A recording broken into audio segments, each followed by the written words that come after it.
অনুপ্রবেশের অভিযোগে কুড়িগ্রামের ফুলবাড়ী সীমান্ত থেকে ভারতের 2 তরুণ তরুণী সহ 3 জনকে গ্রেফতার করেছে বর্ডার গার্ড বাংলাদেশ বিজিবি।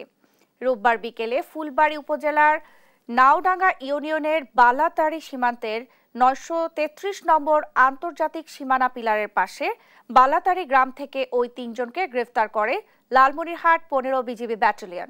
এরপর সন্ধ্যায় তাদের ফুলবাড়ী থানায় সোপর্দ করা হয়। এ সময় তাদের সহযোগী হিসেবে এক বাংলাদেশি তরুণকেও গ্রেফতার করা হয়েছে।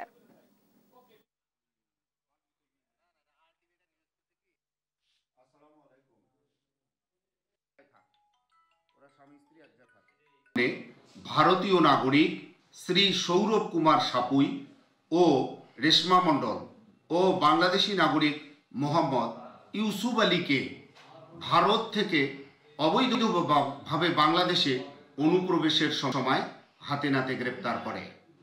তাদেরকে বিজিবি থানায় সোপর্দ করেছেন এবং একটি এজাহার দায়ের করেছেন।